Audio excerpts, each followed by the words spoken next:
Namaskar and welcome to In Focus. What is the new government's nuclear weapons policy? Is it different to that of previous governments? And if so, what are its implications and ramifications? Those are three of the critical questions I shall put today to the country's new Defense Minister, George Fernandes. Mr. Fernandes, there's a certain measure of confusion about what is or is not your nuclear arms policy. So as a Defense Minister, let me ask you for the record, give me the definitive version.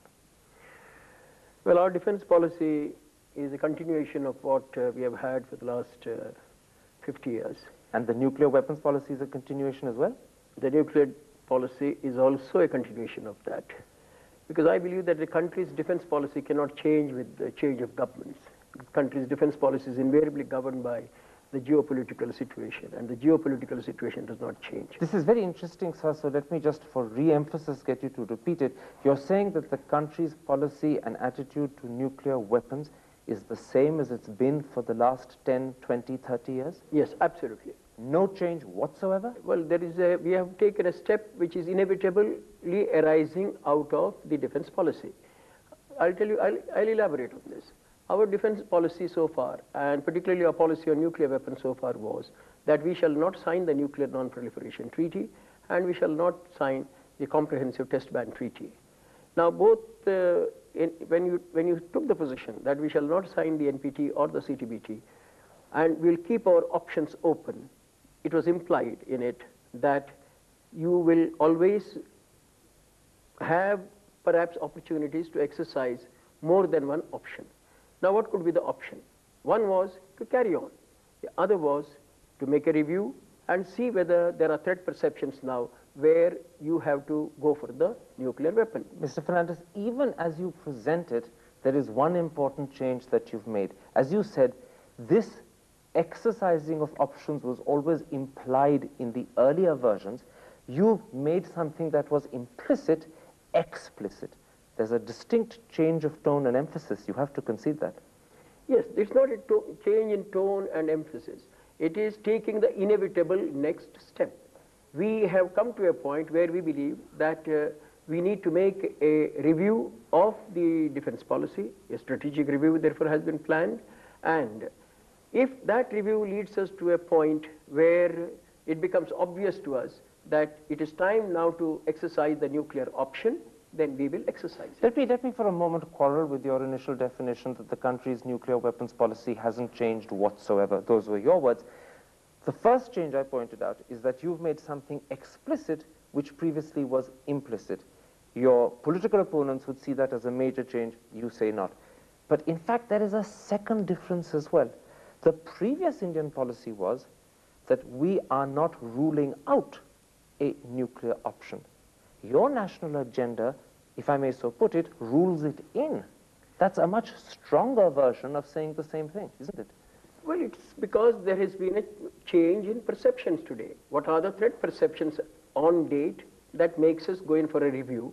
And if those threat perceptions are as one visualizes them to be following that review, then you have no option. Okay, I want very much to talk about those threat perceptions because without talking about them, we'll never understand the nuclear policy you're adopting. But let's just stick to the nuclear policy for a moment.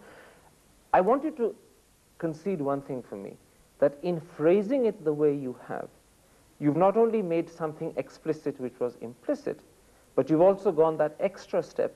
You've ruled in a possibility which previously was simply not ruled out. Do you concede those? Well, it was not ruled out. We have ruled in. Agreed. So that is a change you've made. Because that is a change which becomes inevitable against the backdrop of the review that we are undertaking. Of course, your political opponents would argue that it may not be inevitable, it may be inevitable. That's a question of interpretation. Absolutely. But the point that you're accepting is that you've, this time round, ruled in the possibility of exercising an option. Is that right? Yes, if options are to be exercised, then one exercises them at some point in time. We believe the time has come to exercise an option. Okay. That, in a sense, is what the nuclear weapons policy is today, as you explain it to me. Let me now discuss with you briefly some of the different things said by different people at different times and also different documents, because I think the confusion comes from there. For instance, in your national agenda, you say, and I quote, we will reevaluate the nuclear policy and exercise the option to induct nuclear weapons. The day you became defense minister, you added a phrase to that, if need be. That phrase wasn't in the agenda. And suddenly, there became two formulations available, two different versions. Do you see how one is different to the other? Well, I think what many of our critics are indulging in is semantics, because the document is a very crisp and a precise document. When I speak on that document, when I elaborate on what exactly it implies, I'm bound to elaborate it in a way that people understand. And when I say that if one has to, when we said that we'll make a review and go in a certain direction, I said that, well, if the review takes us to that position, then we will go for the nuclear weapon. But George Saab, it's not just semantics, because when you elaborated on the document, you actually added a qualification which wasn't there in the original document. You added the phrase, if need be. Suddenly you made something that sounded fairly certain, qualified, and you were questioning whether it would happen. You were adding a measure of uncertainty and doubt.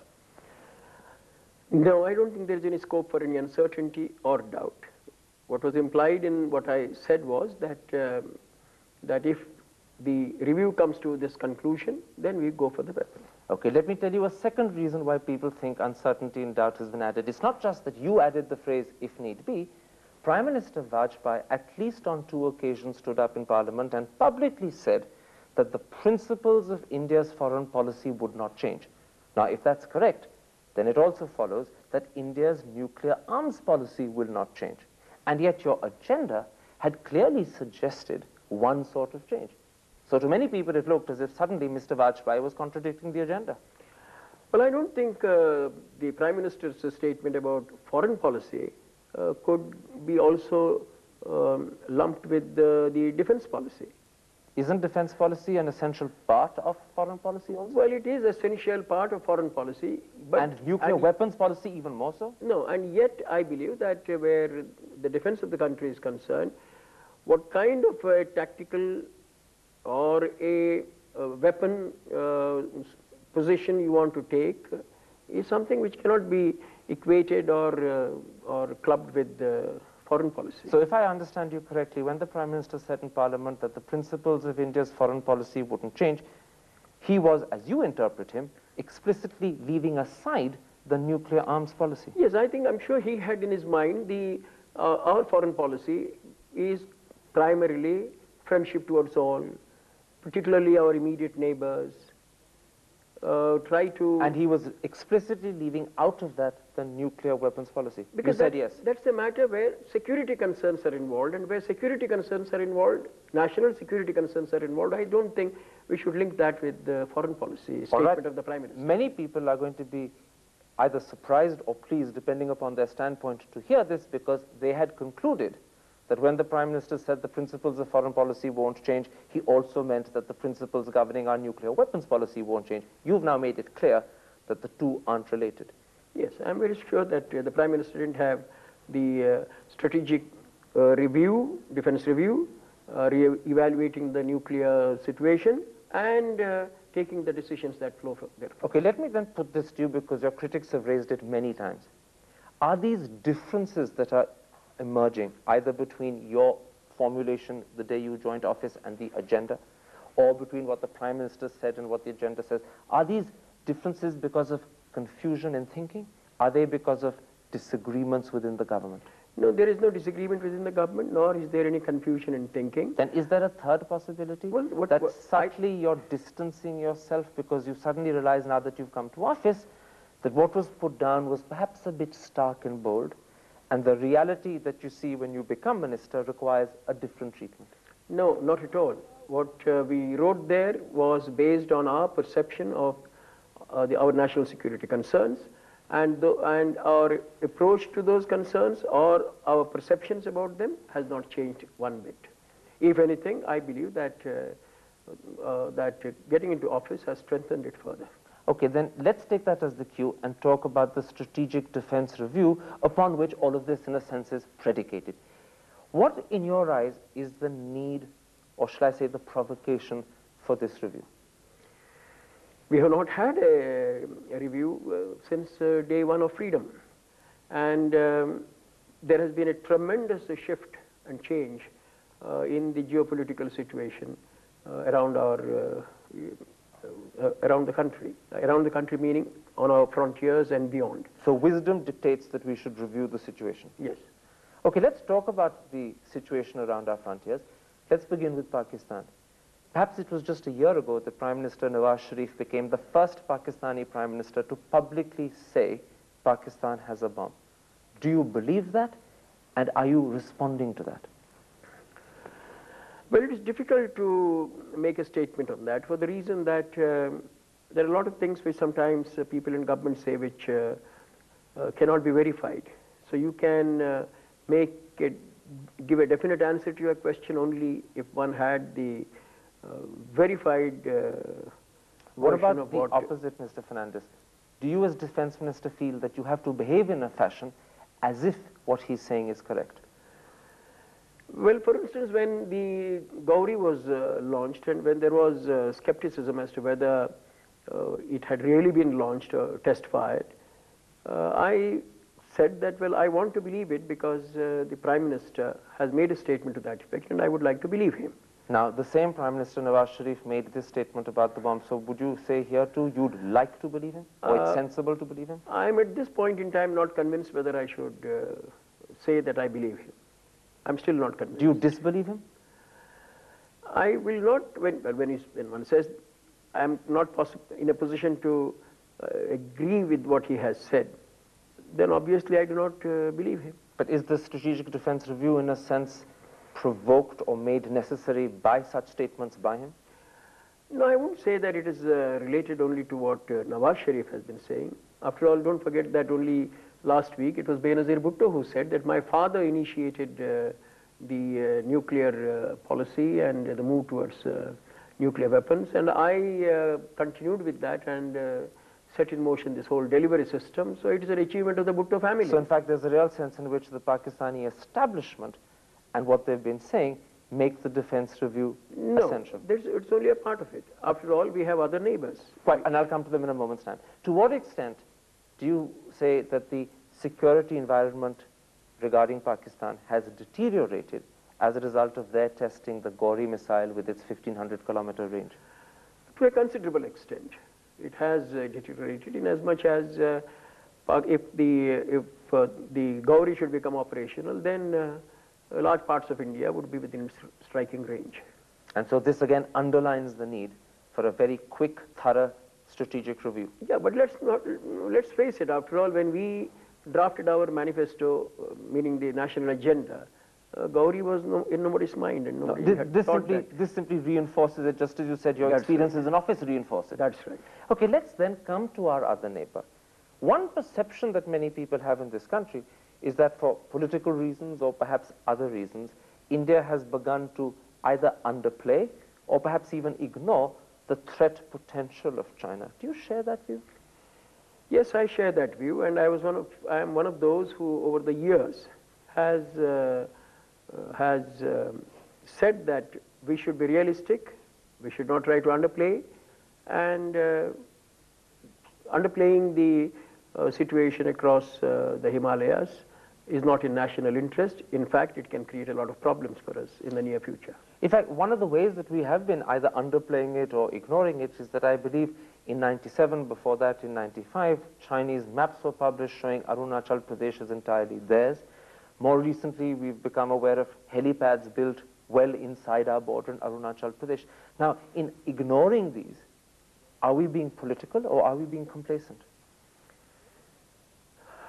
Well, complacency is not the word, and it's not politics either. I think there is reluctance to face the reality that China's intentions need to be questioned. And this is where I think our country has made mistakes in the past. It made those mistakes in the early 50s, paid a price in the 60s, and I think things have not changed. And we're making the mistake again. Things have not changed. What is this reluctance due to?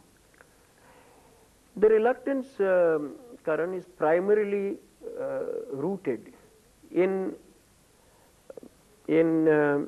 having to face the challenges which accepting this situation or this reality will kind of confront you with. So you're saying that if we accept this reality, then hard decisions are necessary, and because we're reluctant to take those hard decisions, we become reluctant to accept the reality. You said it. Okay, let's in a sense try and understand what these hard decisions might be by first putting something else to you. Many people who share your concern about China go on to say that there is an emerging sense in which Chinese military activities are beginning to encircle India. Do you share that view? Do you share that concern? Yes, I share that. I share those views because, as one is aware, China has provided Pakistan with both missile as well as nuclear know-how. China has its nuclear weapons stockpiled up there in Tibet. Right the way along our border. Right along our border. They are not directed only against India. I'm sure they are also directed elsewhere because intercontinental ballistic missiles need not be used against India. But nonetheless, we are an obvious target. But there we are. There has been a lot of elongation of military airfields in Tibet, and this happened in the last 6 months. And I have been shouting on this for the last 6 months and more, where the latest versions of the Sukhoi aircraft are going to be now parked. Then you have on the eastern frontier of India, Burma. The fact is the Chinese have trained and equipped the Burmese army. The Burmese army was 170,000 strong, say 6 years ago. Today it is 450,000 strong, and by the turn of the century it will be 500,000 strong. Burma's population is 42 million as on date. And so in a real sense, our land borders are in fact covered with some form of Chinese involvement right from Pakistan to Burma. Very much. What about our water borders? Our waters are facing the same kind of a situation. To the north of Andaman Nicobars, 40 kilometers from the northern tip, is a place called Coco Islands. Now these Coco Islands are Burmese ownership, Burmese territory. And China has taken them on loan, or Burma has otherwise leased them to the Chinese. And already there is a massive surveillance establishment there, electronic surveillance establishment there, which the Chinese have installed. Which is monitoring activities in India? Everything in India. And there are moves to convert that into a major naval base. Moreover, which would be a direct threat at us. Of course it is. Sorry, moreover, you were saying? Moreover, on the western coast of Myanmar, there is a lot of naval activity, constructing, I won't say bases, but nevertheless harbors where Chinese ships can be towed in. And then there's the fact that China disputes that the Indian Ocean is Indian. They say it's not India's. Well, one of their senior officials said this, that Indian Ocean is not India's ocean. And there is no doubt in my mind, and I don't think anybody in the world has any doubt, that China's fast expanding navy, which will be the biggest navy in this part of the world, will be getting into the Indian Ocean fairly soon. So, as you see it, we are, in a real sense, encircled by Chinese military or naval interests. This is how I have looked at it, and I am concerned about it. Tell me something else then. As you see it, would you say that China is not just a threat that we've ignored for whatever reason, but in fact it's the bigger of the two threats, the other being Pakistan? Well, if one looks at it purely in a clinical sense of the term, yes. But I believe that we also have talks with China currently going on so the there border is a second track to try and bring the situation under control. Yes, and But if you don't use the second track, then this is a worrying situation. Well, even when you use the second track, one has to face the reality. I do not believe that in matters of safeguarding one's national frontiers, in matters of national security, one should only go by the fact that we are discussing things. one should also be, all discussions can be conducted even while you are prepared to face any eventuality. And what I am pleading, and what I have been pleading over these many years is that we should be prepared for any eventuality. Okay, I want to talk about that eventuality, but before I do, because that involves the hard, tough decisions we mentioned a moment ago, let me put a blunt question to you. You are really saying, aren't you, that the biggest threat comes from China, not Pakistan? Well, any person who is concerned about India's security must agree with that fact. Can I put it even more strongly? In a real sense, because we like naming things as something, something number one, hero number one, actor number one, China is enemy number one. Well, to call China enemy number one would be perhaps not appropriate at this point in time, because China has not, at this moment as we are discussing this. China is potential danger number one. Potential threat number one, shall we say. That's good enough for me. Mr. Fernandes, at that point, I want to take a quick commercial break, and I want to come back and talk to you about the tough decisions that need to be taken. Don't go away. We'll be back to talk to Mr. Fernandes in just a couple of moments.